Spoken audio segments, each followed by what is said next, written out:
Hello guys, I am cooking something for our dinner.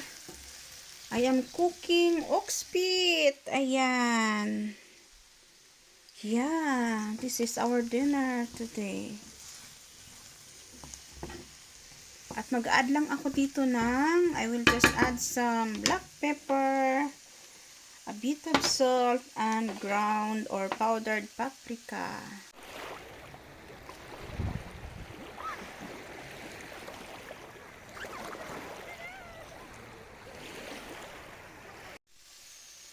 Ayan, I will add black pepper, ground black pepper.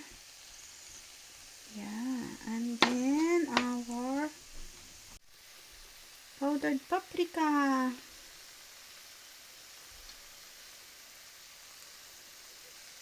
Yeah, and a bit of salt. Ayan.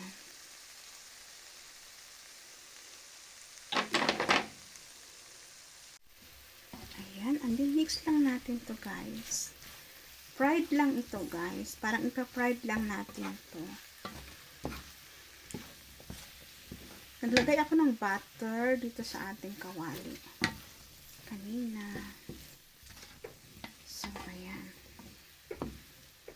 Pa-brown lang natin ng konti.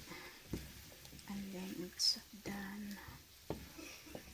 And then, dito sa ating isang kawali, meron tayong pinainit na din na butter dito dahil pa-fried tayo ng eggs.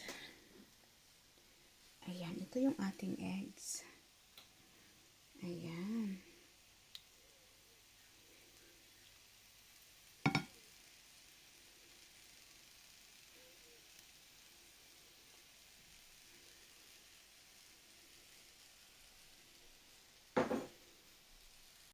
Ayan guys, at dahil ayaw nila ng buo na itlog, durugin natin.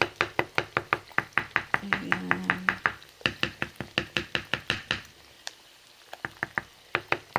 So, and then hatiin lang natin yan dyan guys.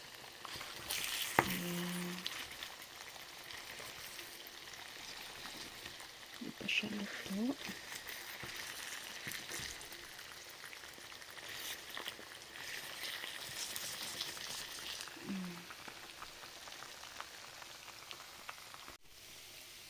Ox feet, ito ay potatoes and ox.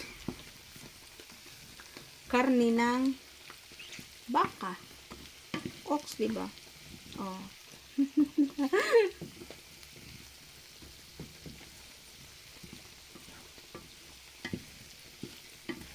Ayan, hinati-hati siya ng ganyan. Square. Cubes. And then, meron na siyang onion. Meron na din siyang onion. Ayan. So, it's done na guys. Luto na to siya. Yeah. Ito namang itlog ang ating tapusin.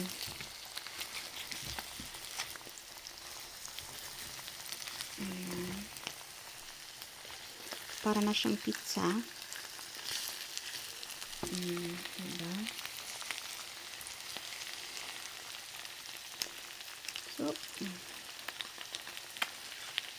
ayan.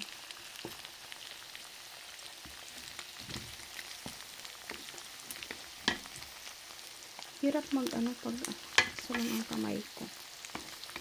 Kumahawakan yun, kawali. Gahawak ako ng camera. So, ayan na. Ayan na, nabaliktad ko na siya. So, it's done na rin. Luto na. So, ayan, i-prepare na natin, guys. We prepared our food. Ayan. Tadaan. And then, mag-add tayo ng eggs. On the side. Ayan. And then, mag-add tayo ng beetroot. Ayan, hirap niyang matanggal. Tadaan. It's this how to eat it.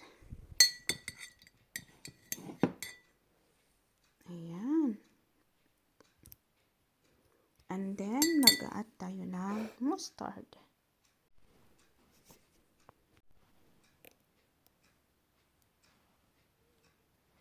Yan.